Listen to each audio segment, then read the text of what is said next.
우리 하지만 말씀으로 같이 나아가도록 하겠습니다. 우리 호세아서 1장 1절부터 9절까지의 말씀 같이 한번 읽는데요, 1절부터 4절까지 읽고 그 다음에 9절까지 읽는데 어떤 내용이 있는지, 우리가 이미 묵상한 내용, 이제 어제까지 호세아서를 묵상했고 그 다음에 오늘 이제 아모스서로 넘어갔지요. 그런 점에서 호세아서를 다시 한번 살펴보며 하나님의 마음이 어떠한가 한번 봤으면 좋겠습니다. 1절부터 4절까지 먼저 읽습니다. 같이 읽습니다. 시작.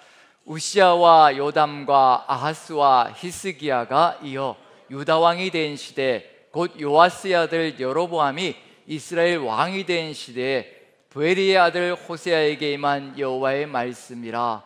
여호와께서 처음 호세아에게 말씀하실 때에 여호와께서 호세아에게 이르시되 너는 가서 음란한 여자를 맞이하여 음란한 자식들을 낳으라. 이 나라가 여호와를 떠나 크게 음란함이니라 하시니, 이에 그가 가서 디블라임의 딸 고멜을 맞이하였더니 고멜이 임신하여 아들을 낳으매 여호와께서 호세아에게 이르시되 그의 이름을 이스라엘이라 하라. 조금 후에 내가 이스라엘의 피를 예후의 집에 갚으며 이스라엘 족속의 나라를 폐할 것임이니라.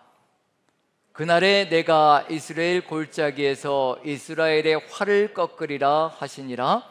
고멜이 또 임신하여 딸을 낳으매 여호와께서 호세아에게 이르시되 그의 이름을 르하마라 하라. 내가 다시는 이스라엘 족속을 긍휼히 여겨서 용서하지 않을 것임이니라. 그러나 내가 유다 족속을 긍휼히 여겨 그들의 하나님 여호와로 구원하겠고 활과 칼이나 전쟁이나 말과 마병으로 구원하지 아니하리라 하시니라. 고멜이 르하마를 젖된 후에 또 임신하여 아들을 낳으매 여호와께서 이르시되 그의 이름을 로암미라 하라. 너희는 내 백성이 아니요 나는 너희 하나님이 되지 아니할 것임이니라. 아멘이 잘 안 나오시는군요. 아멘 하기에는 조금 버거운 그런 내용이 아닌가라는 생각이 듭니다.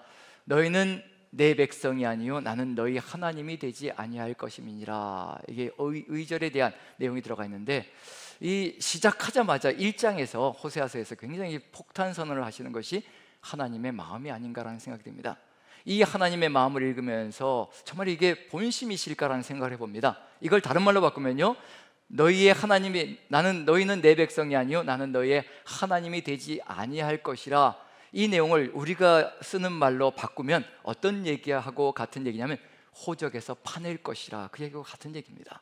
다른 얘기가 아니라, 자, 호적에서 파낸다, 이건 관계를 끊는다는 얘기하고 같은 얘기거든요. 그런데 정말 이게 하나님의 본심이고 하나님의 마음이실까, 하나님의 마음은 어디로 향하고 있는 것일까라는 것을 한번 같이 살펴본다면 우리가 오늘 이 시간에 하나님의 마음을 향하여 같이 더 깊이 나아갈 수 있는 시간이 되지 않을까라는 기대를 가져봅니다. 제가 한번 법적인 것을 한번 찾아봤어요. 호적에서 정말 파낼 수 있을까? 하나님이 정말 파내실 수 있는 분이실까? 그래서 한번 한국 법을 한번 이렇게 뒤져봤는데, 인터넷 뒤지면 요즘 다 나오니까요. 그래서 호적에서 파낼 수 있는 길 해봤더니 친자면, 친자식이면 호적에서 파낼 수 있는 길이 없답니다. 법적으로 안 된다는 거예요. 그럼 이게 법적으로 안 되는 걸 하신다고 하시는 얘기일까? 그런데 두 가지 길이 있다는 겁니다. 호적에서 파낼 수 있는 두 가지 길이 있다는 겁니다. 두 가지 상황이 있다는 거예요. 첫 번째 상황은 뭐냐 하면 산부인과에서 아이가 바뀌었을 때, 키우는데 이 키우다 보니까 점점 닮은 모습이 안 나타나고 점점 다른 모습이, 얼굴도 다르고 이런 모습들이 나타나고 성향도 다른 것 같고, 그래서 조사해 봤더니, 유전자 검사를 해봤더니 아니라는 거죠. 그래서 봤더니 이제 산부인과에서 아이가 바뀌어서, 그런 경우에는 이제 호적상으로 정리가 가능하다고 합니다. 그런데 키운 정도 만만치 않죠. 키운 정도. 그런 점에서 쉽지만 않다는 거. 그리고 또 두 번째 케이스는 뭐냐면, 이게 우리 가운데는 없는 케이스인데요, 아내가 외도를 했을 때, 외도를 하여서 다른 남자의 아이를 가지고 임신을 해서 그리고 낳았을 때, 키우다가 나중에 보니까 이제 혈액형이 안 맞고, 이런 드라마 많잖아요. 출생의 비밀 같은 드라마 많잖아요. 그래서 혈액형이 안 맞고 이상하다, 이 혈액형이 나올 수가 없는데 이 부부 사이에서, 그런 경우에 이제 또 조사를 해보면, 유전자 검사를 해보면 또 99%가 맞지 않는다라고 해서 이제 그런 경우에 호적 정리가 가능하다고 합니다. 하지만 그 외에 친자인 경우에는 절대로 호적 정리는 법적으로 불가능하다고 합니다. 자, 여기서 이렇게 호적 정리 하시겠다고 하시는데, 그런데 하나님의 이 마음이 진짜 본심일까 아닐까, 정말 이 마음은 어떤 마음일까, 그 마음을 우리가 정확하게 안다면 하나님의 마음으로 좀 더 우리가 다가갈 수 있지 않을까라는 생각이 듭니다. 이 1장 이제 묵상을 한 다음에 아내가 새벽 예배 이제 가면서 이런 얘기를 하는 거예요. 과거에 있었던 아들에 대한 이야기를 하는 거예요. 유치원 때 7살 유치원 때 아들이 어떤 행동을 벌였는지, 그때 자신이 어떤 행동을 했는지. 그래서 오늘 호세아서 1장을 보니까 하나님의 마음이 그래서 이렇게 느껴진다라고, 하나님의 본심이 무엇인지 느껴진다라고. 어떤 상황이었느냐면요, 유치원 때 7살이었으니까 유치원 때죠. 유치원 때 이 저녁쯤에 이제 해가 질 즈음인데 아들내미가 잠옷을 입고 땡깡을 부리면서 말을 안 듣고, 그리고는 이제 뭔가 얘기를 해도 계속해서 이제 불평불만을 퍼부으면서 이제 소리치면서 이러니까 아내가 이제 화가 나니까, 왜 그런 거 있잖아요. 화가 나면 이제 달래도 안 되고 자꾸만 이렇게 화만 내고 승질내고 이러면 이제 부모가 할 수 있는 최고의 무기가 있잖아요. 그러려면 이게 해보셨군요. 그러려면 너 나가! 딱 이렇게 선포하면 어떻게 돼야 될까요? 그 자리에서 어떻게 해야 되는 거예요? 아니 7살짜리가 세상이 무섭잖아요. 밤도 어두워지는데 무섭잖아요. 그러면 그 자리에서 엄마의 아들이 안 된다는 것은 살 수가 없는 일입니다. 잘못했습니다. 싹싹 빌면 어떻게 될까요? 없었던 일이 되는 거잖아요. 상황 자체가 싹 모든 것이 종료되고 없었던 일이 되는데, 근데 이 아들이 잠옷바람으로 그래요 하고는 딱 이제 슬리퍼를 떡 신더니 어떻게 하냐, 문을 탁 열고 나가는 거죠. 이게 어둠 속으로 들어가는 거예요. 그러면서 힐끔 한번 뒤를 한번 쳐다보고, 어떤 방향을 보이나 뒤를 한번 딱 쳐다보고 직진해서 가는 겁니다. 자, 이 상황 속에서 당황한 사람은 누구일까요? 당황한 사람은 누구일까요?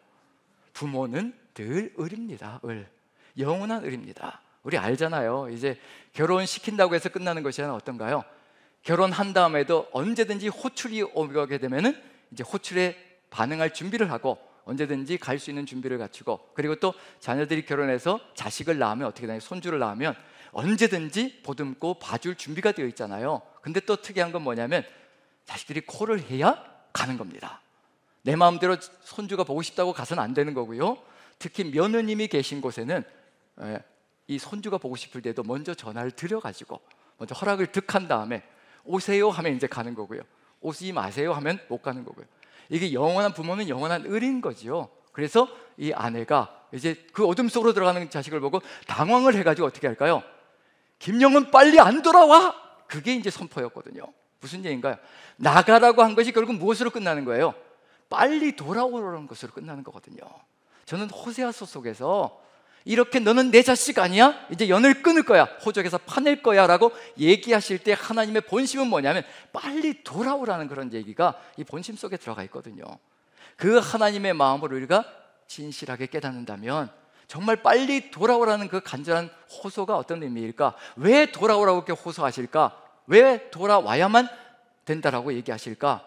돌아올 때 우리가 살아갈 수 있는 그 아름다운 삶을, 그 복된 삶을 하나님은 아신다는 얘기거든요. 우리는 몰라요. 우린 나가면 잘 사는 줄 알죠. 7살짜리가 어둠 속으로 들어가면 지 마음대로 살 줄 알죠.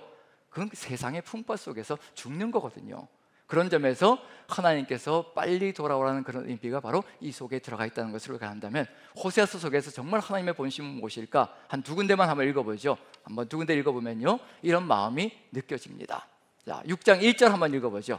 호세아 선지자를 통해서 이렇게 말씀하시는 거예요. 하나님의 마음입니다. 이게 호세아 선지자 속에 들어가 있는. 한번 읽어봅니다. 같이 시작. 오라 우리가 여호와께로 돌아가자.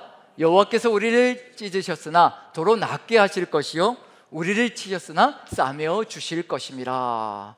하나님께서 우리를 찢으셨으나 절대로 그걸로 끝내시지 않는 분이다. 절대로 영원히 우리를 버리지 않는 분이다. 도로 낫게 하실 것이다. 돌아가자. 그리고 우리를 치셨으나, 잠시 심판하시면서 치셨으나 절대로 그것이 끝이 아니다. 우리를 죽이려고 치시는 것이 아니라 우리를 살리려고 그러시는 것이다. 돌아가자, 싸매어 주실 것이다. 우리가 새 생명을 얻을 것이다. 그게 하나님의 마음속에 들어가 있다는 얘기거든요. 빨리 돌아오라는 얘기입니다. 돌아오기만 하면 그 자리에서 하나님께서 치료하시고 싸매시고 그리고 부둥켜 안으시며 살려주실 것이라는 것을 하나님의 마음으로 보여주고 있는 중이거든요. 그리고 8절 보시면, 11장 8절 보시면요, 11장까지 갔다는 얘기는 계속해서 악행으로 나아가는 이스라엘의 모습 속에서 그럼에도 불구하고 변하지 않는 이스라엘을 향해서, 에브라임을 향해서 이렇게 말씀하십니다. 자, 8절 같이 한번 읽어보죠. 시작. 에브라임이여, 내가 어찌 너를 놓겠느냐? 이스라엘이여 내가 어찌 너를 버리겠느냐, 내가 어찌 너를 아드마같이 놓겠느냐, 어찌 너를 스보임같이 두겠느냐. 내 마음이 내 속에서 돌이키어 나의 긍휼이 온전히 불붙듯 하도다. 로 루하마, 이제 긍휼히 여기지 않을 것이라고 분명히 선포해 놓으셨는데도 불구하고 긍휼한 마음이 돌아서 견딜 수 없는 것이 아버지의 마음이라고, 하나님의 마음이라고 간절하게 호소하고 있는 중입니다. 영원한 의리입니다. 우리 부모네들이 자식들에게 의리인 것처럼 우리 하나님도요, 말씀을 읽다 보면, 성경을 읽다 보면요, 의 중에 의리라고 볼 수가 있습니다. 심판하시니까 대단하신 것처럼 느껴지는데 자식을 향해서는요, 그렇게 양약할 수가 없습니다. 이렇게 죄악 가운데 쳐버리면 그만인데, 죽여버리면 그만인데 그러지 않으시거든요. 내가 어찌 너희를 놓겠느냐, 이스라엘아 내가 어찌 너희를 버리겠느냐, 아드마같이 놓겠느냐, 스보임같이 너희를 두겠느냐. 내 마음이 내 속에서 돌이킨다. 아드마와 스보임, 어떤 도시일까요? 아드마와 스보임은 창세기와 신명기, 오경 속에서만 나타나는 지명이거든요. 그런데 100% 아드마와 스보임은요, 항상 나타날 때 소돔과 고모라와 같이 나타납니다. 100% 그렇습니다. 소돔과 고모라, 아드마, 스보임. 그럼 무슨 얘기냐면요, 소돔과 고모라가 멸망할 때 바로 주변 도시로서 똑같은 타락의 길로 가다가 똑같이 멸망한 것이 아드마와 스보임이거든요. 근데 소돔과 고모라가 워낙 대표성을 가지고 있기 때문에 소돔과 고모라만 거명하고 있지, 똑같이 망했던 도시가 바로 아드마와 스보임입니다. 소돔과 고모라 같이 망했거든요. 그렇다면 그렇게 죄악으로 망해가는 그 도시들은 내가 놓았을지 모르겠지만 너희도 똑같이 갈지라도 나는 너희를 놓을 수 없다라고 고백하는 것이 하나님의 마음속에 들어가 있는 이스라엘을 향한 하나님의 마음이라고, 또 우리를 향한 하나님의 마음이라는 것을 볼 수가 있습니다. 그렇다면 1장에서, 호세아서 1장에서 이렇게 하나님께서 강하게 나오시는 이유가 뭘까? 왜 그러실까? 돌이켜서 어떻게 하시려고, 돌아오면 어떻게 된다는 얘기일까? 하나님께서 우리를 돌이키신다면 어떤 삶이 이루어지기 때문일까? 그걸 우리가 본다면요, 볼 수 있다면 하나님께로 돌아가는 것이 얼마나 큰 유익이고 축복인지 알 수 있지 않을까 생각이 듭니다. 그래서 1장으로 다시 돌아가서요, 한번 본문을 다시 한번 보여주시면, 1장의 본문을 1절부터요 하나님의 마음으로 한번 같이 나눠보는데, 1절을 제가 한번 읽어봅니다. 시대적인 상황이 어떠한지 한번 살펴보시기 바랍니다. 1절을 제가 읽습니다. 우시야와 요담과 아하스와 히스기야가 이어 유다 왕이 된 시대, 곧 요아스의 아들 여로보암이 이스라엘 왕이 된 시대에 브엘의 아들 호세아에게 임한 여호와의 말씀이라. 북이스라엘은 여로보암 2세 시절입니다. 그때 호세아가 부름을 받아서 하나님의 말씀으로 대언하고 예언하는 존재가 되었고, 북이스라엘에서 예언 활동하는 겁니다. 근데 특이한 건 뭐냐면요, 북이스라엘만 얘기하면 될 것 같아요. 북이스라엘 왕들만 나열하면 될 것 같은데, 북이스라엘 왕은 딱 한 명이에요. 여로보암 한 명만 딱 나열하고, 오히려 남유다 왕들을 4명씩이나 나열하고 있습니다. 4명인데요, 우시야, 요담, 아하스, 히스기야. 이 호세아가 남유다 예언자도 아닌데 굳이 남유다 왕들을 4명씩이나 나열할 필요가 있을까? 돌아오지 않으면 어떻게 된다는 것까지도 이 속에 들어가 있습니다. 히스기야 왕 6년에 북이스라엘은 멸망을 합니다. 아시리아에. 그럼 호세아는 뭐까지 봤다니, 히스기야 왕까지 역사를 알고 있다는 얘기는 뭐냐면, 이 호세아가요 알고 있다는 얘기는 뭐냐면요, 북이스라엘이 멸망하는 것도 보았다는 것을 의미하는 겁니다. 어쩌면 남유다로 피난을 가서요 히스기야 왕 6년 때 북이스라엘이 멸망하는 것도 보았을 것이고, 아니면 피난 가다가 결국 망하는 것을 히스기야 왕 6년에 보았을 것이라고, 느꼈을 것이라고 생각되어집니다. 히스기야 왕 6년까지 살았을 테니까요, 호세아는요. 그런 점에서 지금 우시야부터 히스기야까지 나타난 그런 상황 속에서 지금 위기의 상황이거든요. 지금 호세아가 예언을 했던 이 예언 상황 속에서 이제 얼마밖에 남지 않았습니다. 약 40년 정도 남은 거예요. 40년 정도. 여로보암 2세가 끝난 다음에 그 다음에 스가랴라는 아들이 왕이 되는데 6개월밖에 통치 못합니다. 암살을 당하지요. 그 다음에 40년 뒤에 북이스라엘이 멸망을 당합니다. 정말 얼마 남지 않았습니다. 짧은 시간밖에 남지 않았거든요. 하나님이 보시기에 얼마 남지 않은 이 시간 동안에 정말 회개하지 않는다면, 돌이키지 않는다면 죽음의 길로 가기 때문에 절박한 마음으로 호소하시고 계시는 것이 아버지의 마음속에 들어가 있습니다. 살리시려고 이러시는 겁니다. 죽이지 않으려고 이러시는 거거든요. 자, 그런 상황 속에서 여로보암 2세 때 이제 말씀을 전하는데, 여로보암 2세는 어떤 시대면 우시야 왕, 남유다의 우시야 왕과 여로보암 2세가 동시대에 활동을 했습니다. 남유다에서는 우시야 왕이 52년 동안 통치를 하고요, 북이스라엘에서는 여로보암이 41년 동안 통치합니다. 장기 통치가 되는 거죠. 장기 통치가 되다 보니까 어떤 일이 벌어요? 그 번영과 융성함은요, 풍성함은요, 이루다 말할 수가 없습니다. 아시리아는 약소국이 되어버렸고 어느 누구도 남유다나 북이스라엘을 침범할 수 있는 나라가 없습니다. 그 상황 속에서 우시아와 여로보암 2세가 남과 북을 통치하고 있는 중이거든요. 적이 없는 거예요. 그러니까 그 풍부함과 융성함이 아주 그 시대를 초월하고 있는 중입니다. 흡사 무엇이라고 얘기하냐면요, 이 우시아 왕과 여로보암 2세 시절을 다윗과 솔로몬 시대의 풍성함과 영토를 다 회복했다라고 할 정도로 그 정도로 최고의 융성기를 맞이했던 시절입니다. 남과 북으로 갈라진 다음에 그 정도의 부유한 시절이었거든요. 자, 그렇다면 어떨까요? 풍부하고 부유하고 안정되어져서 모든 것이 부족함이 없을 때 신앙은 하늘 높은 줄 모르고 올라간다? 아니면 바닥을 친다? 어떤 것이 정답일까요? 예, 권사님 두 번도 생각하지 않으시고 바닥을 친다 라고 말씀해 주시는데 다 동의하시나요? 이게 사람이 살만하면 신앙도 살만하게 더 좋아질 것 같은데, 그런데 희한한 건 뭐냐면 바닥을 치고 타락의 길로 간다는 겁니다. 부익부 빈익빈, 부유한 자들은 더 부유하려고 가난한 자들을 착취하며 나가는 그런 일들이 이 북이스라엘 속에서 강력하게 펼쳐졌던 시절이 바로 여로보암 2세 시절입니다. 타락의 극치가 바로 이 시절에 벌어졌던 상황이거든요.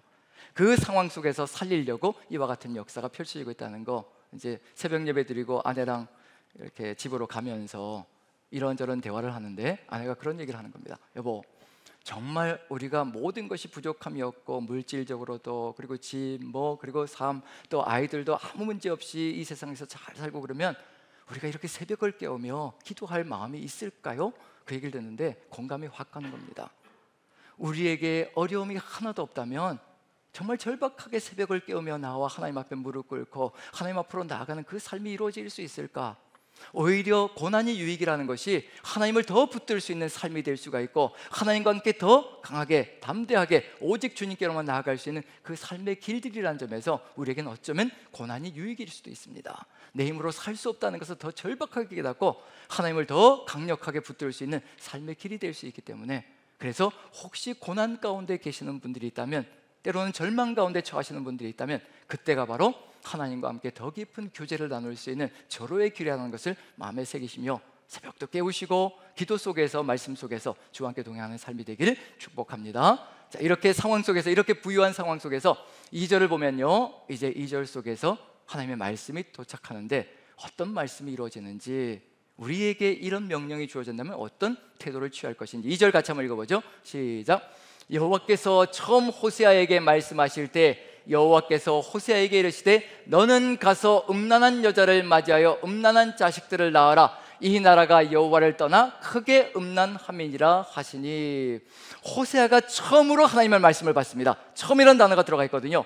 처음으로 말씀을 받으면 어떤 말씀을 받았으면 좋을 것인가? 내 삶에 응답이 이루어졌으면 좋겠고, 내 삶에서 부족하고 어렵고 힘겨운 상황들이 해결될 수 있는 말씀이 그 자리에서 주어졌으면 너무도 좋을 것 같은데, 호세아에게는 얼토당토 않은, 정말 받아들이고 싶지 않은 말씀이 쏟아져 들어옵니다. 음란한 여인을 맞이해서 음란한 자식들을 낳아라. 외도하는 여인을 맞이해서 아내로 삼아 너의 삶의 길을 걸어가라. 우리에게 이런 명령이 떨어진다면 어떨까요? 우리에게 이런 결혼을 하라고 명령을 내리신다면 우리는 어떻게 할 것인가? 어느 누가 봐도 난잡한 삶을 살아가는 여자를, 남자를 하나님께서 너의 배우자다라고 이제 결혼하라고 하신다면 우리는 어떤 태도를 취할 것인가? 호세아에게 닥쳐진 게 이거거든요. 그럼 어떨까요? 호세아가 예언자로 부름받았잖아요. 호세아가 백성들에게 나가서 하나님께서 이렇게 말씀하십니다라고 선포할 때 사람들이 뭐라고 얘기할까요? 가정도 못 다스리는 놈이, 가정도 제대로 이끌어가지 못하는 인생이 무슨 하나님의 말씀을 전한다라고, 너나 잘하세요 라고 하는 말들이 곳곳에서 쏟아져 나올 겁니다. 그게 호세아의 삶이거든요. 그런데도 이 삶을 하나님께서 걸어가라고 얘기하십니다.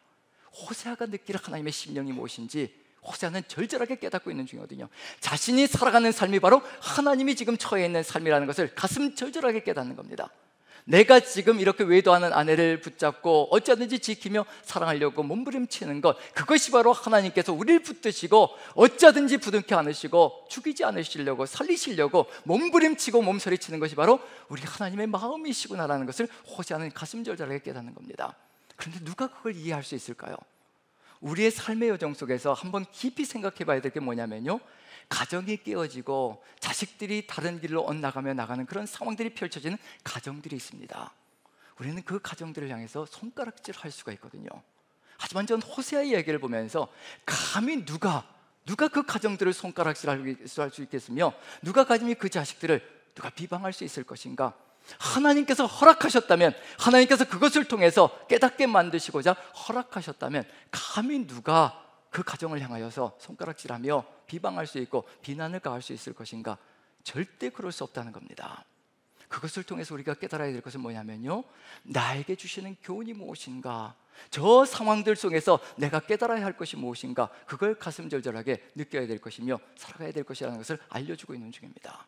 그리고 3절로 들어가면요, 이제 이 결혼을 통해서 어떤 일이 벌어지는지 3절 같이 한번 읽어봅니다. 시작.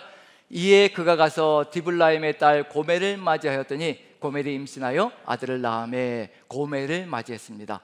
가마르라는 단어에서 나타난 단어가 바로 고멜이라는 이름인데, 가마르는 끝이 이르렀다는 뜻입니다. 끝이 이르렀다. 이제 북이스라엘의 끝에 도달했다라는 것을 알려주는 것이 바로 고멜의 이름 속에 들어가 있는 의미입니다. 이제 이 상황 속에서 돌이키지 않는다면 멸망의 길로 간다는 것을 알려주고 있는 것이 이름 속에서도 보여주고 있는 중이거든요. 끝이 이르렀다. 이제 하나님께서 역사를 성취하실 때가 이르렀다. 그걸 보여주고 있는 중입니다. 아들을 낳았습니다. 아들을 낳았으면 이게 무엇이 될 것인가? 삶의 열매라고 생각하시면 되는 겁니다. 살아가는 삶의 열매, 아이들이 바로 그런 모습을 보여주고 있는 중입니다. 내가 그리스도인으로서 삶을 살아가며 낳는 열매가 바로, 그리고 삶을 통해서 보여지는 열매가 바로 이 아이들의 모습 속에 들어가 있는 겁니다. 자, 4절 같이 한번 읽어보죠. 시작. 여호와께서 호세아에게 이르시되 그의 이름을 이스라엘이라 하라. 조금 후에 내가 이스라엘의 피를 예후의 집에 갚으며 이스라엘 족속의 나를 패할 것임이니라. 이스라엘이라는 지명, 하필이면 왜 이 이름으로 붙이라고 얘기할까? 이스라엘이라는 지명이 상당히 의미 있는 역사성을 가지고 있는 장소입니다. 특히 예후 왕조에게 물론 이제 아합 왕조도 중요하지만, 자, 예후 왕조는 예후, 여호아하스, 요아스, 여로보암 2세, 그 다음에 스가랴, 이렇게 5대로 연결되어집니다. 그리고 여로보암이 이제 거의 끝자락에 들어와 있는 중이고요. 예후 왕조가 출발할 때 어떤 상황 속에서 출발한 이스라엘이라는 장소는 상당히 의미 깊은 장소가 바로 이 예후 왕조에게 주어져 있는 장소거든요.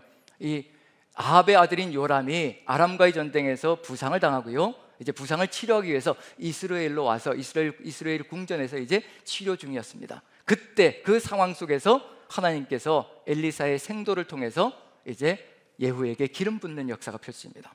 예후에게 기름 부어서 이제 아합 왕조를 끝내라라는 그런 명령이 떨어집니다. 그리고 새로운 세상을 시작하라고 하나님께서 길을 열어주십니다. 그 기름 부음을 받자마자 다른 장수들의 도움을 받아서 예후가 질풍같이 병거를 몰고 이스라엘로 달려갑니다. 누구를 죽이려고요? 아합의 아들 요람을 죽이려고 질풍같이 달려갑니다. 그 달려오는 모습을 보고 이스라엘에서 나봇의 포도원이 가까이 있는 그곳에서 이스라엘에서 이제 요람이 마지막으로 나오게 됩니다. 마지막으로 나와서 예후여 평안이냐라고 묻자, 네 어머니 이세벨이 이 지경으로 만들었는데 어디 평안이 있겠느냐라고 외치자 요람이 반역이다라고 도망을 갑니다. 그때 예후가 활을 꺼내서 활을 당겨서 이 요람의 염통, 심장을 꿰뚫어 버립니다. 그리고 그 자리에서 즉사해 버리죠. 그리고 그 피 흘림으로 말미암아 예후 왕조가 이스라엘에서 시작되는 겁니다. 하나님께서 새 왕조를 시작해 준 거거든요. 이스라엘에서 이 아합 왕조의 피를 흘린 다음에 거기에서 새 왕조를 시작해 준 겁니다. 다시 시작하라, 새롭게 시작하라, 새 나라를 열라, 내 뜻을 이루어가는 역사를 펼쳐가라. 그래서 이스라엘에서 새 역사를 만들어 주었는데, 그런데 하나도 변한 것이 없습니다. 오히려 아합 왕조 때보다 더 극렬하게 바알을 숭배하며 우상 숭배로 나가며 타락의 길로 나아가는 것이 바로 이 북이스라엘 예후 왕조의 모습 속에 들어가 있습니다. 그래서 이제 이스라엘 족속의 나라를 폐할 것이라고 선포하는 역사가 펼쳐지거든요. 그 다음 부분을 보시면 이제 5절을 보시면, 5절 한번 보여주시죠. 5절을 보시면 이걸 끊어버리겠다고 하시는 이유가 뭘까? 5절 같이 한번 읽어보죠. 시작. 그날에 내가 이스라엘 골짜기에서 이스라엘의 활을 꺾으리라 하시니라. 예후가 활시위를 당겨서 요람의 심장을 꿰뚫어서 새 역사를 시작했다면, 하나도 변한 것이 없다면 그 활을 이제 예후 왕조의 집안을 꺾어버릴 것이라는 것을 얘기하는 중이고요, 이스라엘을 끊어버릴 것이라는 것을 의미하는 이야기가 이 안에 들어가 있습니다. 역사가 다 들어가 있습니다, 이 안에. 자, 그렇다면 이제 이렇게 얘기하면 어떻게 될까요? 변해야 될까요? 그대로 살아가야 될까요? 어떻게 될까요? 한번 답을 좀 내보시죠. 이렇게까지 말씀하시면 이제 꺾어버리고 끊어버릴 것이라 라고 얘기하면 변해야 될까요? 아니면 이대로 살아가야 될까요?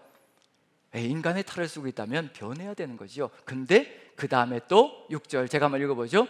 고멜이 또 임신하여 딸을 낳음에 여호와께서 호세아에게 이르시되 그의 이름을 로루하마라 하라. 내가 다시는 이스라엘 족속을 긍휼히 여겨서 용서하지 않을 것임이니라. 변하지 않는 삶이 그대로 연결되는 겁니다. 그게 뭐냐면 하나님께서 이제 긍휼히 여기지 않을 것이라. 로루하마라, 이름을 지어라. 얼마나 악으로 치닫고 있으면 하나님께서 긍휼하신 하나님이잖아요. 시편을 암송하다 보면, 읽다 보면 어떤 단어가 많이 나오냐면 여호와는 긍휼이 많으시다라는 단어들이 굉장히 많이 나옵니다. 여호와는 긍휼이 많으시다, 긍휼이 많으시다. 긍휼이 많으시고 하나님은 선하시고 인자하심이 영원하신 분이고 사랑이 풍성하신 분이신데 끊을 수 없는 사랑으로 가득 들어차 있는 분이 우리 하나님이신데 긍휼히 여기지 않겠다라고 하시는 겁니다. 하나님이 자신의 정체성을 버리겠다라고 하는 것이 바로 이 표현 속에 들어가 있거든요. 자, 그렇다면 이 상황 속에서 뭘 봐야 되냐면 도대체 이스라엘이 어떻게 살아가길래, 삶의 열매가 어떤 것이길래 이렇게까지 말씀하실까? 그럼 이제 이걸 보면서 우리가 깨달아야 될 게 뭐냐면요, 나는 어떤 열매의 삶을 맺어가고 있는 중일까? 우리 하나님의 교회는 어떤 열매를 맺고 어떤 아이를 낳고 있는 중일까? 지금 북이스라엘은 이런 아이들을 낳고 있는 중이거든요. 하나님의 긍휼하심도 사라지게 만들어버리는 악의 열매들을 맺어가고 있다는 얘기입니다. 우리 남산교회는 어떤 아이를 낳고 있을까? 어떤 열매를 맺어가고 있을까? 그게 지금 우리가 봐야 될 삶의 모습이라는 얘기거든요. 긍휼이 사라진다, 긍휼이 없어진다, 결국은 이건 이제 멸망으로 간다는 의미가 되는 거거든요. 이제 더 이상 살려주지 않겠다는 의미까지 포함되어 있습니다. 그럼 이 정도면은 돌이키고 돌아와야 하는데 이제 끝이 바로 눈앞에 다가와 있는 건데 그럼에도 불구하고 변하지 않는 것. 8절 9절 한번 읽어보죠. 8, 9절입니다. 같이 시작. 고멜이 로루하마를 젖된 후에 또 임신하여 아들을 낳음에 여호와께서 이르시되 그의 이름을 로함미라 하라. 너희는 내 백성이 아니요 나는 너희 하나님이 되지 아니할 것임이니라. 결국 마지막까지 가고 있다는 것을 보여주고 있는 중입니다. 내 백성이 아니라고 할 수밖에 없는 그 상황까지 가고 있는 것, 그게 바로 북이스라엘의 상황 속에 펼쳐지고 있는 것. 삶의 열매가 달라지지 않습니다. 삶이 바뀌지 않는다니, 돌아오지 않는다는 얘기하고 똑같은 얘기입니다. 지금 우리는 어떤 삶을 살아가고 있는지, 그런데 가운데 7절에 이 내용이 들어가지 않아도 될 내용이 들어가 있는 거예요. 여기에 전혀 상관없는 것 같은 얘기가 이 안에 들어가 있습니다. 이게 또 하나님의 마음이시거든요. 7절을 같이 한번 읽어보죠. 7절 같이 시작. 그러나 내가 유다 족속을 긍휼히 여겨 그들의 하나님 여호와로 구원하겠고 활과 칼이나 전쟁이나 말과 마병으로 구원하지 아니하리라 하시니라. 유다에게 얘기하고 있는 겁니다. 유다여 너희는 깨달으라. 북이스라엘이 이렇게 멸망의 길로 가고 변화되지 않는 삶으로 나아갈지라도 너희만큼은 사는 길로 가라라고 얘기하는 것이 바로 이 속에 들어가 있는 내용입니다. 저 사람이 멸망하는 것을 보고 너는 제발 교훈을 얻고 멸망하지 않기를 바란다. 한 백성이라도 살리려고 하시는 하나님의 마음이 이 안에 들어가 있습니다. 그리고 실제로 어떤 일이 벌어지나요? 히스기야 왕까지 갔잖아요. 우시아부터 시작해서 히스기야까지 갔잖아요. 히스기야 6년에 북이스라엘이 멸망했고요. 그리고 히스기야 때 또다시 14년에 누가 쳐들어오나요? 아시리아가 남유다까지도 멸망시키려고 유다 땅으로 쳐들어옵니다.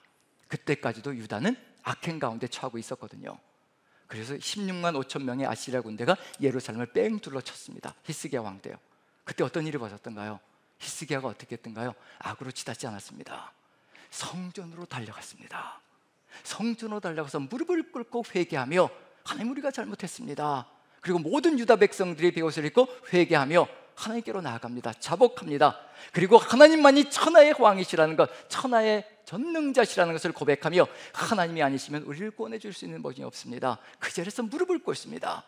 그랬더니 하루아침에 칼과 활과 창이나 전쟁이나 말과 마병으로 구원하지 않으시고요, 하루아침에 16만 5천 명을 전멸시켜버리는 역사가 펼쳐졌습니다. 우리 하나님의 구원 역사는 한순간에 온다는 겁니다. 전쟁을 치르지 않아도 된다는 겁니다. 하나님께 무릎을 꿇고 자복하며 제가 잘못했습니다. 하나님 도와주십시오. 우리는 힘이 없고 능력이 없습니다. 하나님만이 우리의 전능자이십니다라는 그 고백으로 무릎 꿇고 나아간다면요, 한순간의 구원의 역사가 하나님의 백성에게 쏟아져 들어온다는 것을 보여주고 있는 것이 히스기야 왕 시절에 보여준 내용이거든요. 활도 필요 없고 칼도 필요 없고 창도 필요 없습니다. 말과 마병도 필요 없습니다. 전능하신 하나님의 그 손길 하나면 16만 5천 명이 하루아침에 사라지는 것이 바로 하나님의 전능이라는 것을 보여주신다는 얘기거든요. 그걸 이 사이에 집어넣는 이유는 뭘까요? 구원의 길이 어디 있는지 보라는 얘기입니다. 세상에 의지하는 것이 아니고 자신의 악행에 의지하는 것이 아니고 오직 하나님을 바라보며 나아가는 것, 거기에 생명이 있고 구원이 있다는 것을 분명하게 보여주는 얘기입니다. 여기서 열매가 무엇인지, 이 아이들이 어떤 의미를 가지고 있는 것인지 한번 호세아서에서 한번 살펴보죠. 다음 본을 보여주면요, 호세아서 한번 보여주시죠. 5장 3절입니다. 5장 3절과 7절인데 5장 3절 한번 읽어보죠. 같이 시작. 에브라임은 내가 알고 이스라엘은 내게 숨기지 못하나니 에브라임아 이제 내가 음행하였고 이스라엘이 더러워졌느니라. 에브라임 이스라엘이 음행하였고 더러워졌다. 에브라임은 대표 지파지요. 에브라임이 음행을 하였으니 이스라엘까지도 더러워져서 전체가 다 더러워지고 음행하는 역사로 나아갔다라고 이야기하는 것이 호세아서의 내용 속에 포함되어져 있습니다. 자, 이 음행과 더러움, 이것이 무엇일까? 한번 7절 보시면 이런 열매, 이런 아이를 낳는다는 겁니다. 같이 한번 읽어보죠. 시작.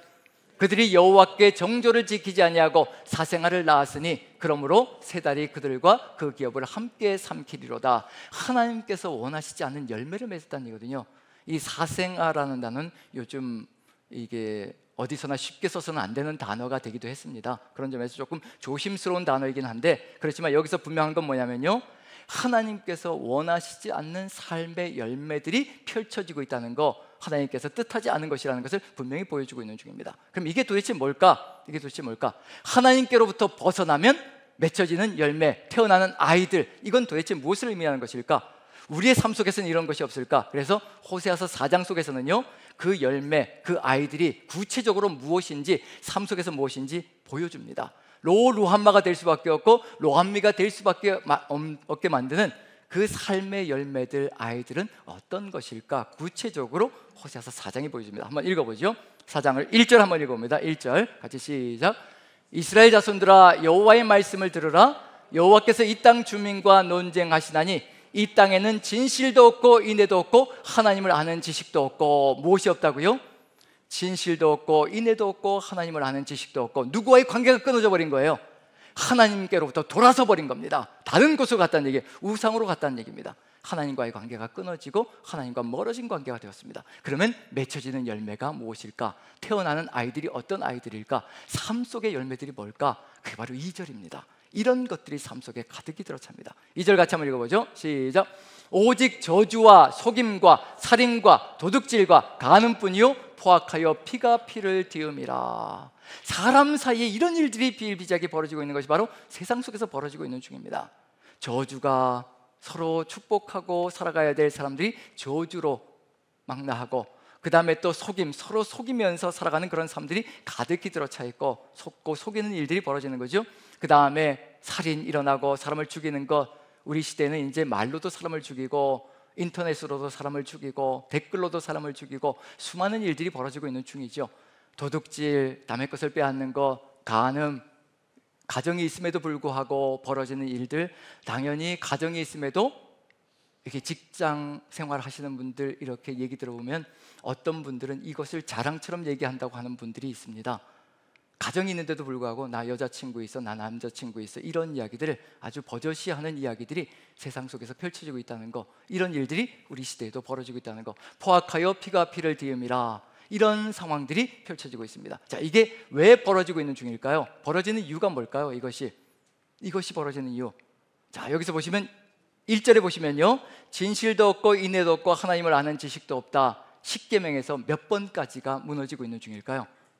1번부터 몇 번까지요? 1번부터 3번이라는 학설도 있고 4번이라는 학설도 있고 3번일까요? 4번일까요? 여호와 이름을 망령 때 일컫지 말라는 3번까지일까요? 안식일을 거룩하게 구별하여 지키라는 4번까지일까요? 어디까지일까요? 4번까지, 1번부터 4번까지가 하나님과의 관계를 다루는 법입니다. 그 10계명의 1번부터 4번까지를 정확하게 우리가 삶으로 이뤄내면 바로 이 1번이 무너지지 않습니다. 하나님을 아는 지식이 가득 들어차는 삶이 됩니다. 그 다음에 5번부터 부모를 공경하라, 살인하지 말라, 간음하지 말라, 거짓 증거하지 말라, 탐내지 말라, 이런 내용들. 무슨 내용일까요? 2번에 나와 있는 것, 저주, 속임, 살인, 도둑질, 간음, 그리고 피가 피를 띠는 것. 십계명의 후반부가 들어가 있습니다. 하나님의 말씀이 십계명이 다 무너졌다는 것을 그대로 보여주고 있는, 말씀의 기본이거든요. 말씀의 기본이 무너져 있는 중입니다. 그랬더니 어떤 일이 벌어지나요? 우리의 삶 속에서 말씀의 기본이 다 무너지는 열매들이 맺혀지면 3절 같이 한번 읽어봅니다. 같이 시작. 그러므로 이 땅에 슬퍼하며 거기 사는 자와 들짐승과 공중에 나는 새가 다 쇠단할 것이요 바다의 고기도 없어지리라. 땅이 다 무너져 내린다는 것, 천지창조가 다 무너진다는 겁니다. 나라가 망하는 것 그것 자체로 끝나는 것이 아니라 천지가 다 무너지는 안타까운 역사가 펼쳐진다는 것을 알려주고 있는 중입니다. 그게 지금 하나님 보시기에 안타까운 마음으로 밝혀지고 있는 중이고요. 이 일이 왜 벌어지고 있는 중인지, 그 이유가 뭔지 안다면 우리가 얼마나 소중한 존재인지, 왜 우리를 돌아오라고 그렇게 간절하게 우리를 부르시는지 그 이유가 뭔지를 알 수 있을 겁니다. 6절 같이 한번 읽어보죠. 이 일들이 왜 발생되어지는지 6절 같이 읽습니다. 시작.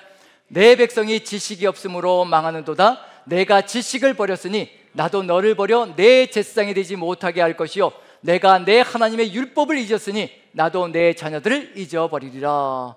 백성들이 율법을 잊어버리고 저렇게 철저하게 망가진 삶, 하나님과의 관계도 깨어지고 세상 사람들과의 관계도 다 깨어진 삶을 살아가는 이유, 이상한 삶의 열매들이, 사생아 같은 열매들이 잔뜩 맺혀지는 이유가 뭘까? 제사장들이 율법을 어겼다는 겁니다. 대표자들이잖아요. 제사장들은 하나님의 말씀을 백성들에게 가르치는 대표자들입니다. 근데 그 대표자들이 율법을 버리고 자기 마음대로 살아가는 삶을 이루어가고 있다는 것, 백성들이 율법을 버리는 것은 시간 문제일 뿐이라는 것을 알려주고 있는 중입니다. 지금 이 시대에 우리가 어떤 존재로 부름을 받았던가요? 지금 우리가 이 시대에 왕같은 제사장으로 부름을 받았습니다.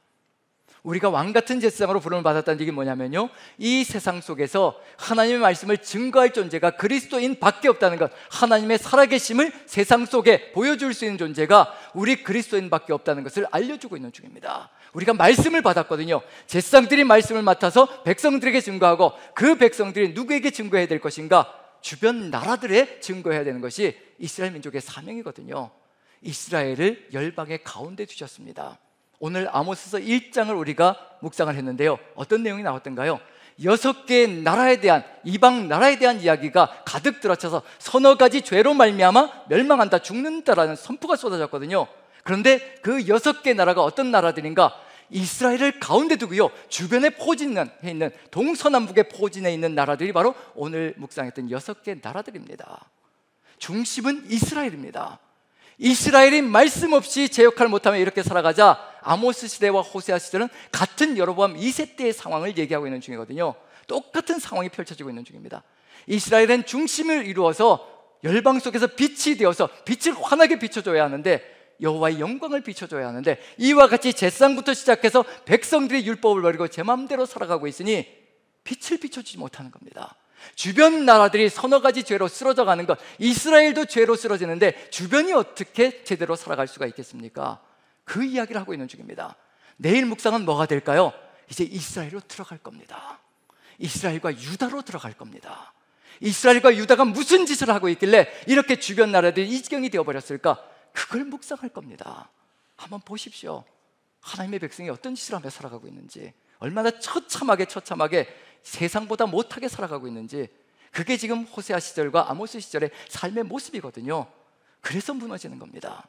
지금 우리가 열방 가운데 소금과 빛으로, 세상의 소금이라 세상의 빛이라 우리 세상 속에 두셨거든요.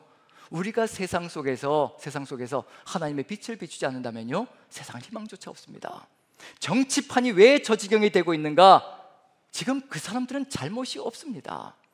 그 사람들은요, 우리 그리스도인들이 빛을 비춰주지 않으면요, 여호와의 말씀을 증거하지 않으면요, 예수 그리스도의 삶을 우리의 삶으로, 우리의 열매로, 그리고 우리의 아이들로 비춰주지 않으면요, 살아갈 길조차 모르는 사람들입니다. 어떻게 살아야 될지도 모르는 사람들이 바로 세상 사람들이거든요.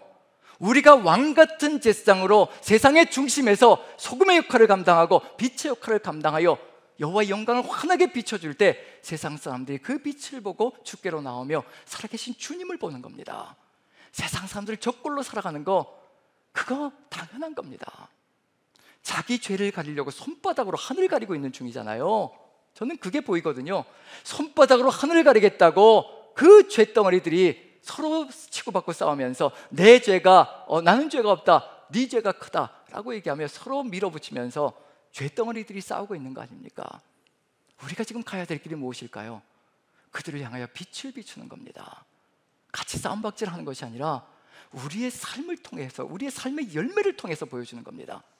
호세아의 삶의 이야기 속에서 열매가 드러나잖아. 아이가 탄생하는데 로루함마라 로함미라, 내가 긍휼을 베풀지 않을 것이라, 내가 내 백성이 아니라, 그게 아니라 정말 주의 십자가, 자기를 부인하는 그 열매가 나타나고, 우리의 삶을 통해서요, 자기를 부인하는 아이가 태어나고, 십자가의 아이가 태어나고, 사랑이 태어나고, 그리고 헌신과 섬김이 태어나고, 그런 열매들이 우리의 삶 속에서 펼쳐져 나갈 때 세상도 살아계신 주님을 보는 겁니다. 그걸 얘기하고 있는 중이거든요. 우리는 어떤 아이를 낳고 있는 중인지, 어떤 열매를 낳고 있는 중인지, 제가 이 신앙생활 하면서 참 많이 듣는 이야기 중에 이게 유행어처럼 번지고 있는 것 같아요. 요즘은 더 특히 더 심한 것 같습니다. 나 상처받았어. 이 말이요, 교회 안에서도 세상 속에서도 세상을 휘젓고 있는 것 같아요. 나 상처받았어. 그 상처받았어라는 말이 어디에서 연유된 것일까요? 자기 사랑에서 연유된 겁니다. 자기애입니다. 그런데 십자가가 무엇이든가요? 예수님께서 제자들에게 가장 먼저 하신 말씀이 뭐든가요? 자기를 부인하고 자기 십자가를 지고 내 뒤를 따를 것이라. 첫 번째가 자기 부인입니다. 그게 그리스도인의 제자의 길이라는 얘기거든요. 자기를 부인하지 않으면요, 늘 상처받게 되어 있습니다. 상처받았다라고 큰소리치게 되어 있습니다. 우리의 삶은 뭐냐면요, 상처받은 존재를 치유하는 존재가 우리의 사명이거든요. 상처받은 치유자입니다. 그래서 상처를 받아봤기 때문에 그 상처받은 그 경험을 통하여서 다른 상처받은 사람들에게 다가가 그 상처를 위로하고 치유해주는 사람이 우리의 사명이거든요. 그게 우리 그리스도인들의 삶이라는 겁니다. 그래서 우리의 삶 속에 절망 가운데, 고통 가운데, 상처 가운데 거했던 그런 경험들이 있다면 그 경험은 우리를 죽이려고 우리에게 맡겨주신 경험이 아니라, 우리가 경험하게 하신 것이 아니라, 어느 누군가도 그와 같은 경험 속에서, 정말 칠흑 같은 어둠 속에서 고통 가운데 거하고 있는 그 사람에게 다가가 위로의 말로 건져주라는 의미로 우리의 삶의 여정을 이끌어 가시는 겁니다. 저는 가장 힘든 것이 자식을 잃은 부모에게 가서 위로하는 내용입니다. 저는 자식을 잃어보지 않았거든요. 가서 위로해봐야 소용이 없습니다. 위로가 되질 않습니다. 그런데 누가 가면 될까요? 자식을 잃은 부모가 가서 꼭 끌어안아주면요, 같이 통곡을 하면서 위로를 받습니다. 당신이 내 심정을 알 것이라는 것을 알기 때문에 그렇습니다. 나도 네 심정이 뭔지 안다. 얘기하지 않아도 나는 네 심정이 뭔지 안다. 끌어안아주면 되는 겁니다. 근데 우리는 아무리 많은 말을 해도요, 내 자식들은 번듯하게 살아있거든요. 그러니 위로가 안 되죠. 우리가 경험하고 있는 수많은 절망적인 상황들을 하나하나 우리가 상처받게 하려고 그러시는 것이 아니라, 이 우리의 절망적인 이 상황이 10년 뒤, 20년 뒤에 어느 누군가에게는 생명이 되어서 다가갈 수 있는 위로가 될 수 있다는 것, 치료가 될 수 있다는 것을 믿는다면요, 지금 이 상황은 정말로 소중한 상황이 될 수가 있습니다. 하나님은 이 상황을 극복해 하실 겁니다. 이기게 하실 겁니다. 그래서 우리가 봐야 될 것, 우리는 어떤 아이를 낳고 있는지 한번 디모데후서를 통해서 19가지를 볼 텐데요, 19남매가 태어날 수가 있습니다. 19남매가요, 이 디모데후서까지 갔다는 얘기는 우리 시대에도 결코 다르지 않을 수 있다는 거, 우리는 교회 생활을 통해서 어떤 아이를 낳고 있는지 돌아서라고 얘기합니다. 그 19가지 무엇부터 시작하는지 보시면 우리 시대에도 다를 바가 없다는 것을 느껴볼 수 있지 않을까. 하지만 돌아서야 합니다. 돌아서야 다른 길로 갑니다. 자, 디모데후서 3장을 한번 보시죠. 3장 1절 같이 한번 읽습니다. 1절, 너는 이것을, 디모데후서 3장 1절 같이 읽습니다. 시작. 너는 이것을 알라. 말세에 고통하는 때가 이르러. 말세에 고통하는 때가 이르러. 이미 바울 시대부터 말세는 시작되어졌습니다. 지금 우리 시대까지 연결되는 거고요. 그래서 2절부터 5절까지 이 19가지 우리의 삶 속에서는 맺혀지지 않는지 한번 살펴봅니다. 같이 한번 읽어보죠. 시작. 사람들이 자기를 사랑하며 돈을 사랑하며 자랑하며 교만하며 비방하며 부모를 거역하며 감사하지 아니하며 거룩하지 아니하며 무정하며 원통함을 풀지 아니하며 모함하며 절제하지 못하며 사나우며 선한 것을 좋아하지 아니하며 배신하며 조급하며 자만하며 쾌락을 사랑하기를 하나님 사랑하는 것보다 더하며 경건의 모양은 있으나 경건의 능력은 부인하니 이 같은 자들에게서 내가 돌아서라. 여기도 똑같이 돌아서라는 겁니다. 돌아서야 한다는 겁니다. 이것이 어디에서 맺혀지고 있는 중인가? 세상에서만 맺혀지면 얼마나 좋겠어요. 이 아이들이 세상 속에서만 탄생되면 얼마나 좋겠습니까? 교회 안에서도 탄생되어지고 있다는 것을 얘기하고 있는 중입니다. 우리의 삶의 열매가 무엇인지도 그 1번으로 첫 번째로 주어지는 게 무엇이든가요? 첫 번째가 뭔가요? 사람들이 자기를 사랑하며부터 시작합니다. 자기애가 충만할 때 벌어지는 일들, 그 내용들이 뒤로 쫓아오는 모든 내용들이 다 자기애가 충만할 때 벌어질 수 있는 일들이라는 것을 그대로 알려주고 있는 중입니다. 우리가 가장 먼저 가야 될 길이 무엇인가? 자기를 사랑하는 것이 아니라 자기를 부인하는 것이라는 것을 우리가 깨닫는다면 주님과 함께 걸어가는 길이 더 아름다워질 수 있을 것이라는 것. 이 자기 사랑은 결국 무엇으로 결론이 날까요? 자기를 사랑하는 것, 이것으로 결론 날 겁니다. 4절을 제가 다시 한번 읽어보면요, 배신하며 조급하며 자만하며 쾌락을 사랑하기를 하나님 사랑하는 것보다 더하며 자기를 사랑하니 자기가 넘쳐나니 쾌락을 사랑하는 것을 하나님 사랑보다 더한다는 것. 그럼 결국 무엇이 무너지는 것인가요? 하나님 사랑하는 것이 무너져 내린다는 것을 보여주고 있는 중입니다. 그래서 무엇으로 결론이 날까? 경건의 모양은 있으나 경건의 능력은 부인하는 것으로 결론 나고 만다는 것. 경건이 무엇일까요? 유세베이아라는 단어인데, 유라는 단어는 옳다, 바르다라는 뜻이고요, 세보마이라는 단어가 연결되어지는데, 이것은 이 경배와 예배라는 단어입니다. 결국 무슨 얘기인가요? 경건이라는 단어는 올바른 예배, 올바른 경배를 의미하는 것, 하나님을 예배하는 삶. 결국 무엇이 무너지는가? 하나님을 예배하는 삶이 무너진다는 것을 얘기하고 있다는 것을 알려주고 있는 중입니다. 결국은 다 무너져 버리는 거죠. 자, 이 상황 속에서 우리는 어떤 길을 걸어가야 될 것인가? 우리가 걸어가야 될 삶의 길은 도대체 어떤 것인가? 자, 이런 세상이 만들어지면, 교회 안에서도 이런 일이 벌어지면 우리는 어떤 삶이 이루어질까요? 평안한 삶을 살아갈 수 있을까요? 아니면 힘겹고 어려운 삶을 살아갈 수 있을까요? 호세아가 고멜이라는 아내를 붙들고 살아간다면 평안한 삶이 이루어질까요? 아니면 버겁고 힘겨운 삶이 이루어질까요? 삶 속에서 어떤 일이 벌어질 것인가? 그게 바로 그 다음 부분에서 벌어지고 있는 내용입니다. 바울이 분명히 선포하고 있는 내용이 있습니다. 한번 읽어보죠. 3장 10절부터 13절까지 같이 한번 읽습니다. 시작. 나의 교훈과 행실과 의향과 믿음과 오래 참음과 사랑과 인내와 박해를 받음과 고난과 또한 안디옥과 이고니온과 루스드라에서 당한 일과 어떠한 박해를 받은 것을 내가 과연 보고 알았거니와 주께서 이 모든 것 가운데서 나를 건지셨느니라. 무릇 그리스도 예수 안에서 경건하게 살고자 하는 자는 박해를 받으리라. 악한 사람들과 속이는 자들은 더욱 악하여져서 속이기도 하고 속기도 하나니. 이게 바로 세상이다라고 이야기를 합니다. 무릇 그리스도 예수 안에서 경건하게 살고자 하는 자는 박해를 받을 것이라. 왜냐하면 하나님의 뜻을 받들어 나가지 않는 세상 속에서 하나님의 뜻을 받들며 살아가는 것이 결코 쉽지 않다는 것을 분명히 알려주고 있는 중이거든요.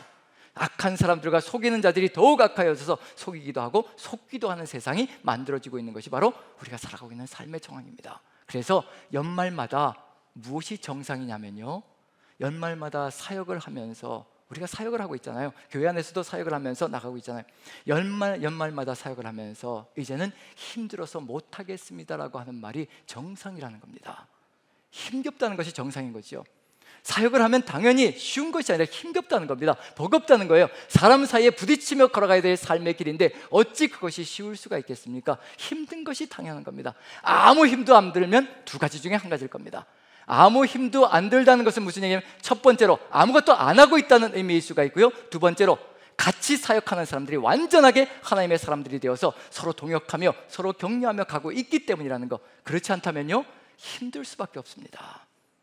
우리가 힘겹고 어려운 것은 당연하다는 것, 박해를 받으면서 고난 가운데 처하면서 하나님의 일을 이루어간다는 것은 당연하다는 것. 그래서 힘겹고 어려우시다면 당연한 것처럼 생각하십시오. 내가 잘 살아가고 있구나, 하나님의 뜻을 잘 이루어가고 있구나 라는 것을 생각하시고 하나님과 함께 동행하면 될 것입니다. 자, 이런 상황 속에서 이제 가야 될 길이 뭘까요?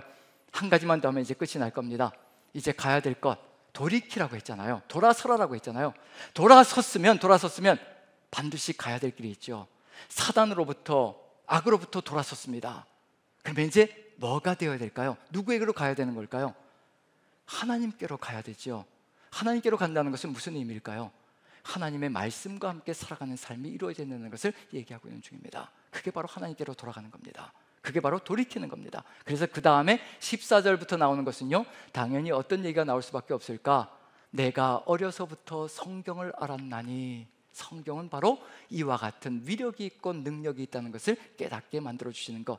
어쩌면 디모데 전후서 모든 역사 속에서 결론이 바로 이것일 겁니다. 그리고 바울 서신 전체의 결론이 디모데 후서거든요. 마지막으로 쓰여진 것이 디모데 후서입니다. 유서도 같은 내용이죠. 그래서 이것이 결론이라는 얘기는 바울 서신의 최종 결론이 바로 이것이라는 것을 생각하셔도 아마 과언이 아닐 것이라 생각됩니다. 이곳으로 돌아가는 겁니다. 자, 3장 14절부터 한번 살펴보죠. 같이 한번 읽어봅니다. 17절까지 같이 시작. 그러나 너는 배우고 확신한 일에 거하라. 너는 내가 누구에게서 배운 것을 알며 또 어려서부터 성경을 알았나니 성경은 능히 너로 하여금 그리스도 예수 안에 있는 믿음으로 말미암아 구원에 이르는 지혜가 있게 하느니라.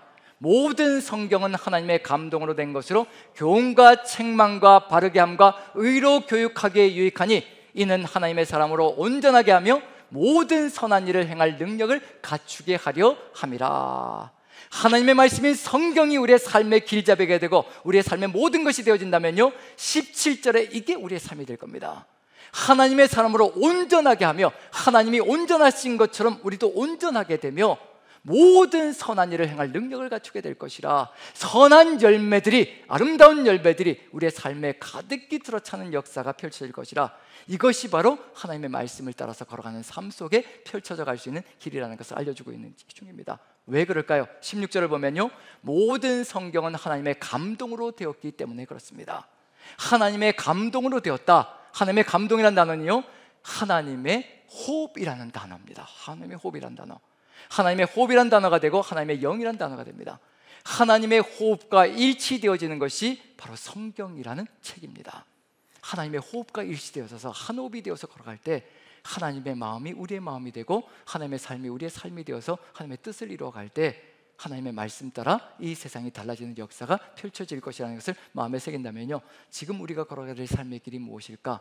이제 말씀으로 돌아가 다시 또 말씀을 묵상하며 그 말씀과 함께 걸어가며 하나님의 마음이 어떠한지 그 하나님의 마음을 우리 마음속에 새기며 걸어간다면 우리의 삶을 통하여서 대한민국도 우리를 통해서 빛을 보는 역사가 펼쳐질 것이라는 것을 마음에 새기시며 우리가 이 세상 속에 그리고 대한민국 가운데서 하나님의 뜻을 이루어가는 귀한 삶으로 승리하며 이 나라를 이끌어가는 삶이 되시기를 간절히 축원드립니다. 우리 같이 한번 찬양 드리며 하나님께로 나가는 시간이 되었으면 좋겠습니다. 455장 주님의 마음을 본받는 자 같이 찬양 드리면서요, 같이 기도하는 시간을 갖도록 하겠습니다.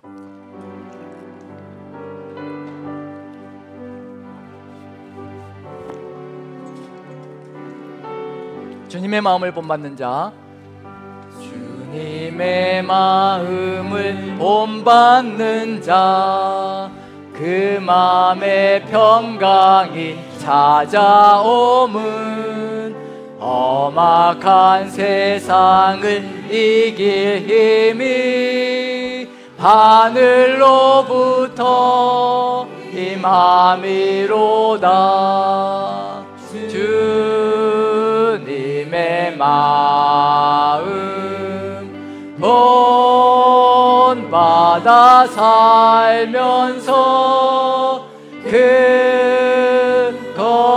거룩하심 나도 이루리. 주 모습 내 눈에 안 보이며 주 모습 내 눈에 안 보이며 그 음성 내 귀에 안 들려도 내 영혼 날마다 주를 만나 신령한 말씀을 배우도다. 주님의 마음 본받아 살면서 그 거룩하심 나도 이루리. 가는 길 거칠고 험하여도 내 맘에 불평이 없어짐은 십자가 고난을 이겨내신 주님의 마음 본받음이라. 주님의 마음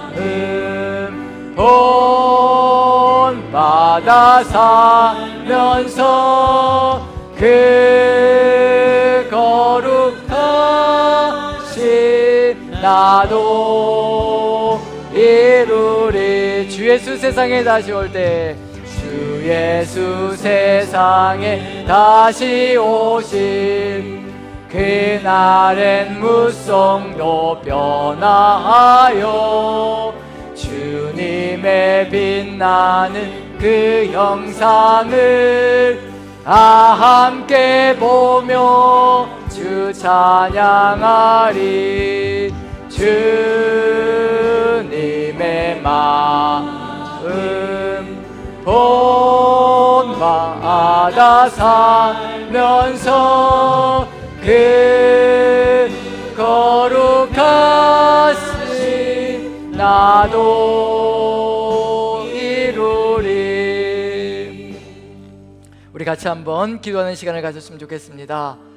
우리의 삶의 여정이 오직 주의 말씀 가운데 거함으로 주님께서 뜻하신 그 열매들이 아름답게 맺혀져 우리가 탄생시키는 그 아이들이 아버지의 은혜 가운데 이 세상을 변화시키는 아름다운 열매들이 되게 도와주시옵소서. 우리의 삶의 여정이 세상 것을 바라보지 않게 도와주시고 오직 주님께로 돌이켜 주의 뜻을 받들어 나가는 삶이 되게 도와주시옵소서. 그리하여 우리의 삶의 여정 통하여서 오직 하나님의 뜻만 이루어지는 그 세상이 이루어질 수 있게 아버지 축복하시고 인도하여 주옵소서. 다 같이 한 목소리로 기도합니다. 기도하겠습니다. 사랑의 하나님, 우리 주님께서 함께 하시고 은혜 가운데 인도하여 주셔서 오직 하나님의 그 인도하심 가운데 아버지 우리가 삶의 여정을 걸어갑니다. 세상 속에서 아버지 버겁고 힘겨운 삶의 길들을 걸어갑니다. 아버지 이 세상 속에서 살아가는 삶이 결코 만만치 않음을 아버지 우리가 고백합니다.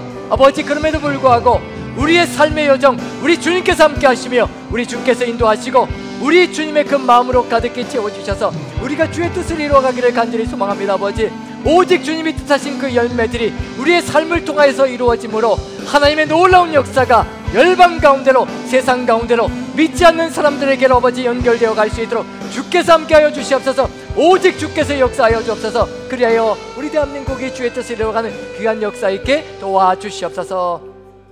우리 한 가지만 더 기도했으면 좋겠습니다. 우리 대한민국이 지금 어지러운 상황 속에 있습니다. 전국이 불안정하고 어려운 가운데 잘 수습되어져서 다시 한 번 더 주의 나라로 서나갈 수 있도록 위정자들이 주님 두려운 줄 아버지 어미하신 하나님을 깨달을 수 있도록 오직 두려운 하나님 아버지 경외할 수 있는 그 삶으로 나아갈 수 있도록 도와달라고 우리 같이 한번 한 목소리로 기도합니다. 기도하겠습니다. 사랑의 하나님, 우리 하나님께서 함께하여 주셔서 아버지 위정자들이 아버지 혼돈 가운데 거하고 있습니다.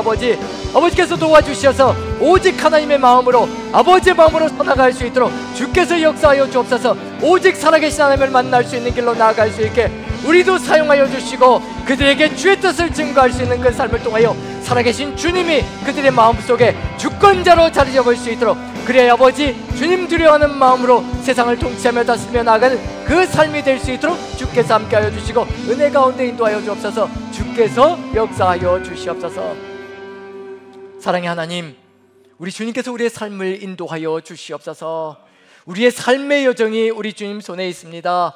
오직 주님께로만 돌이키는 삶이 되게 도와주시고 우리 주님께서 돌이켰다면 아버지 돌이킨 이 삶을 통하여서 오직 아버지의 말씀만 가슴에 새기고 걸어가는 삶이 되게 도와주옵소서. 이 세상 가운데 우리를 두셨습니다. 우리 남산교회를 이 지역 가운데 두셨습니다.